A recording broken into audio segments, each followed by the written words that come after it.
Hello everyone, how are you doing? I hope all of you are doing well. So today we are going to talk about product thinking, and many people have talked about it, that is product thinking or the way we think about product development, does that make really sense to us? So especially when we are in an environment where we are not directly interacting with customers, right? I mean, I do understand that there are there are projects or products where you are directly developing it for the customer, but what if you are located in at offsite maybe, and you do not really have direct involvement with the product the customers? So how do you apply product thinking there? So let's discuss about this. Let's try to understand what product thinking is all about, because it's not a tool. People think that the product thinking is a tool and it's only applied to the product managers, right? And they should do these all customer interviews and try to get customer insights and then build products, and that's why they generally equate all this product thinking with that role, right? Product managers or the big shots of product, right? And not with people who are generally delivering or executing those tasks, or maybe in other ways at offsite who do not have direct access to the customer.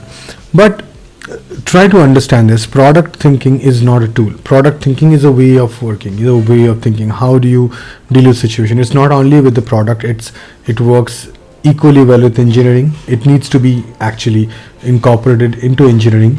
It needs to be incorporated into every task that we do. It's a very simple thing.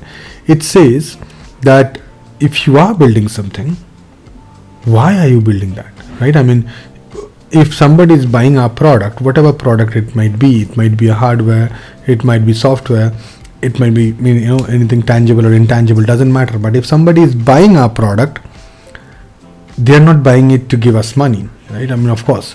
So why they are buying it? They are buying it because they are trying to find solution to a problem. So basically our product is a solution to their problem.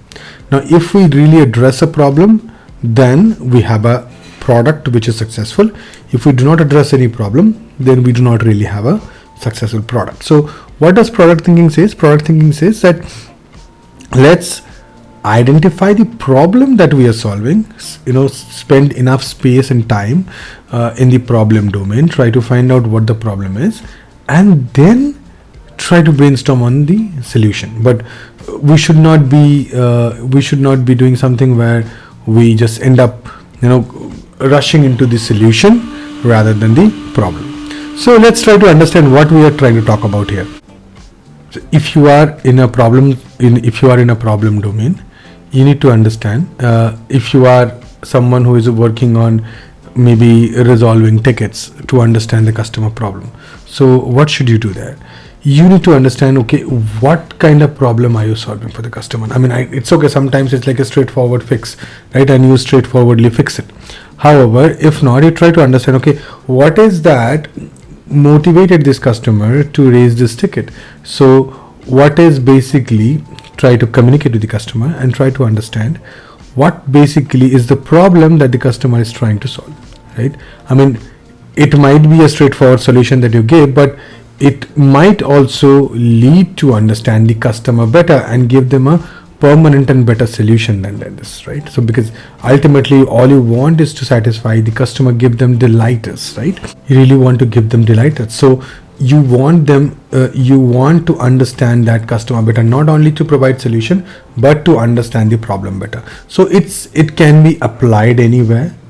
You can email them, you can ask them if you have the opportunity. If you do not have the opportunity, if you know someone who talks to the people, the customer, or you get the briefs of them talking about the problems, try to gauge there, or try understanding what caused that customer to raise that ticket, right?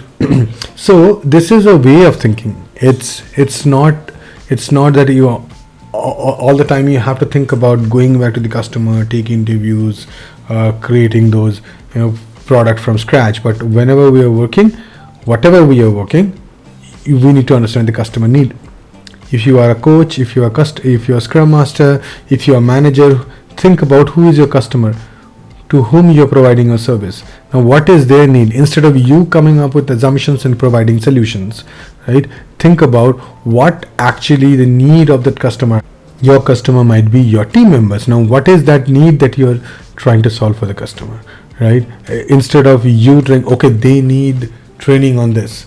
Instead of, try to talk to them and understand what actually they need, and then try to, offer the solution around that.